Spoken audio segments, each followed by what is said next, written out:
Assalamu alaikum everyone. Welcome to Vocab Grammar. You learn English with easy lessons. In this lesson, we're going to learn linking words in English.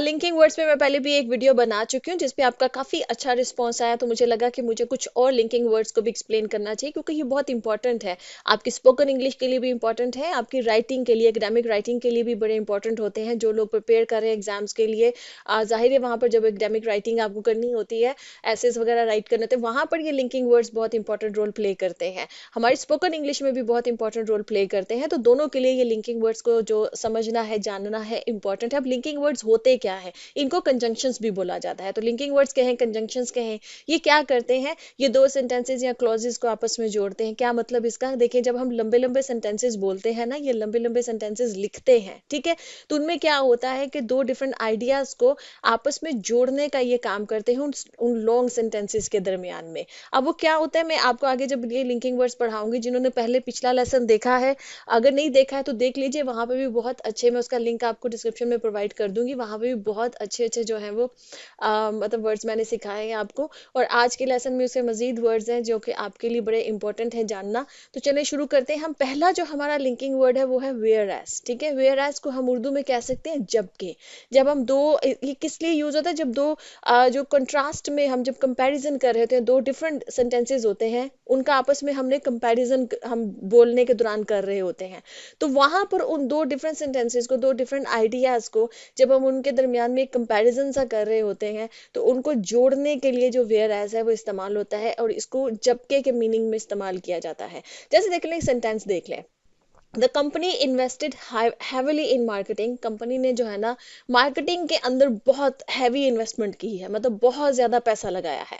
Where as, जबकि it's rival, इसके जो rival होते हैं ना, जो competition में होता है, जो कंपेटिटर्स होते हैं, ठीक है, तो इसके जो राइवल हैं वो प्रायोरिटाइज किया उन्होंने रिसर्च और डेवलपमेंट पे, जबकि वो रिसर्च और डेवलपमेंट पे जो है ना वो उस पर ज्यादा अहमियत वो दे रहे हैं, ठीक है। आप देख लेना, ये दो डिफरेंट जो सेंटेंसेज हैं।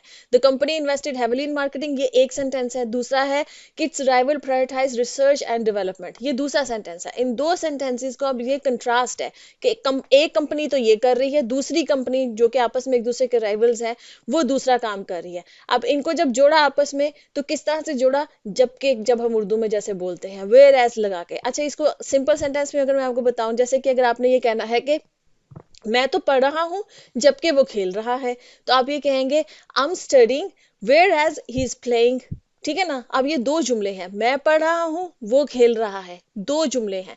इन दो जुमलों को आपस में लिंक किया, इनको आपस में कनेक्ट किया, किस तरह से किया, वेयर एज जो है वो इस्तेमाल करके जबकि, और ये कंट्रास्ट है, ठीक है ना। जैसे अगर आप ये कह रहे हैं कि भाई मैं तो काम कर रहा हूं और वो रेस्ट कर रहा है, तो आप कहेंगे I am working whereas he is taking rest, ठीक है, कि वो तो रेस्ट कर रहा है, वो तो आराम कर रहा है, और मैं काम कर रहा हूं। तो ये इस तरह के जो सेंटेंसेस होते हैं जिसमें आपने जबकि यूज करना होता है, दो डिफरेंट सेंटेंसेस को आपस में जोड़ेंगे तो वेयर एज हम यूज करेंगे। इस तरह से हमारे पास जो सेकंड जो लिंकिंग वर्ड है वो है जी मोर ओवर। मोर ओवर का क्या मतलब होता है, in addition to what has been said, इसके अलावा। ये जो हम इसके अलावा बोलते हैं ना उर्दू में, उसके लिए मोर ओवर जो है इस्तेमाल होता है। मतलब जो पहले बात सेंटेंस में, जो पहले सेंटेंस में जो बात कही गई है, अब जो अगला सेंटेंस में जो बात करनी है, वो उसके अलावा एक एडिशनल इंफॉर्मेशन जो है ना वो प्रोवाइड की जा रही है, तो वहां पर हम मोर ओवर इस्तेमाल करते हैं। जैसे सेंटेंस देखते हैं, she has the required education for the job, ठीक है ना, किसी जॉब पे कोई, किसी कैंडिडेट ने अप्लाई किया है। अब उस जॉब के लिए जो एजुकेशन रिक्वायर्ड है, कहा गया है कि जी इतनी एजुकेशन होनी चाहिए, वो तो उसके पास है।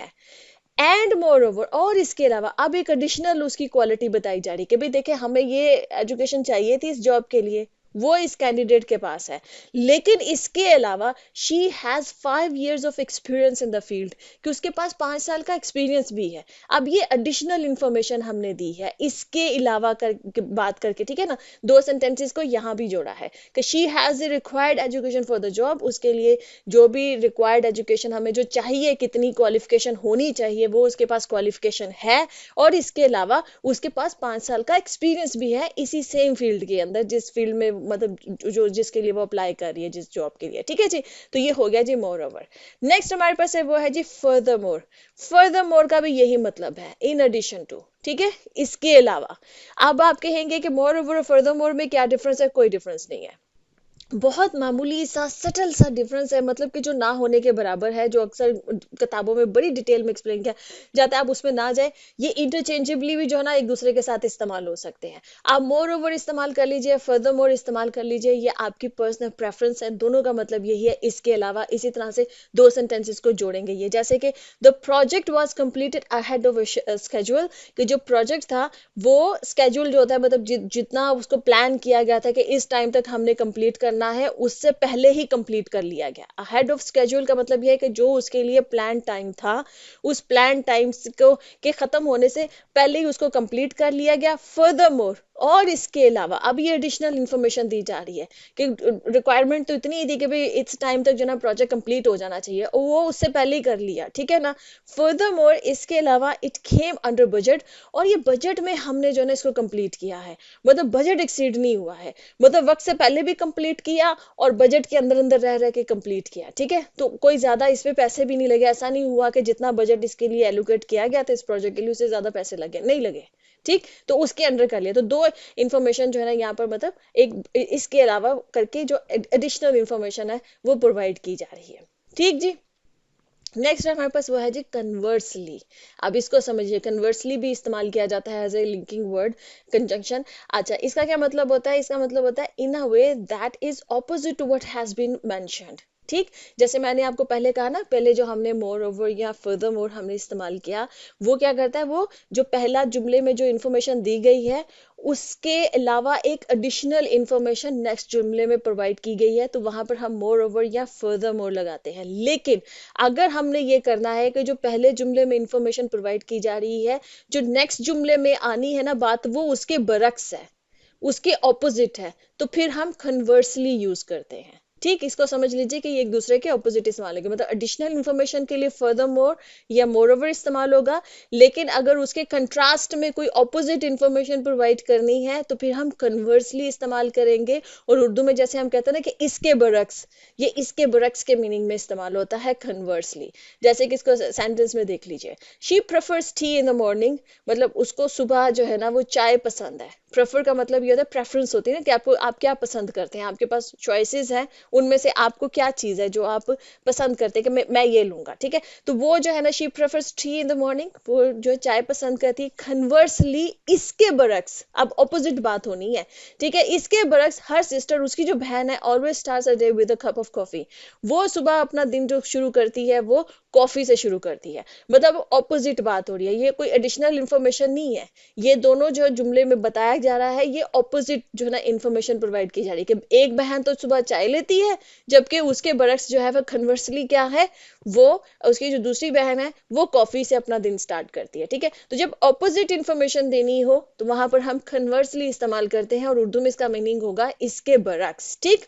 अच्छा जी, नेक्स्ट हमारे पास हुआ है जी रिगार्डलेस। रिगार्डलेस भी बहुत कॉमनली इस्तेमाल होता है, और क्या मतलब स्पोकन इंग्लिश में भी इस्तेमाल होता है, राइटिंग में भी इस्तेमाल होता है। क्या मतलब? विद रिगार्ड टू या इन स्पाइट ऑफ, इसके बावजूद, ठीक है ना, इस मीनिंग में इस्तेमाल होता है। इसके बावजूद, जो पहले ही जुमले में जो इंफॉर्मेशन हम देंगे, जो नेक्स्ट जुमले में इंफॉर्मेशन आएगी उसमें हम कहना चाह रहे हैं कि पहले जुमले की जो इसके बावजूद, वो अगली इंफॉर्मेशन हम ये बता रहे होंगे कि ये काम भी हुआ, ठीक है, ये काम हुआ, इसके बावजूद ये होगा, या ये हो रहा है, या ये हुआ, ठीक है। इस तरह के सेंस में ये आता है।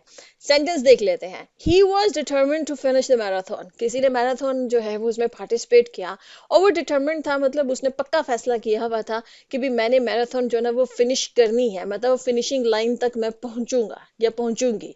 Regardless of the pain in his legs, कि उसकी टांगों में दर्द थी, बहुत ज्यादा पेन थी उसकी टांगों में, इसके बावजूद उसने ये पक्का अहद किया हुआ था, ही वॉज डिटर्मिन्ड कि मैं जो है ना अपनी मैराथन फिनिश करूंगा, मैं बीच में नहीं छोड़ूंगा, ठीक है। तो पेन के बावजूद वो इंसान जो है वो डिटर्मिन्ड था कि वो अपनी मैराथन जो है वो कंप्लीट करेगा। तो के बावजूद के मीनिंग में रिगार्डलेस इस्तेमाल होता है। तो नेक्स्ट हम देख लेते हैं जी। नेक्स्ट हमारे पास वो है जी ओइंग टू। ओइंग टू जो है ना ये इस्तेमाल होता है because of, due to, as a result of, ठीक है।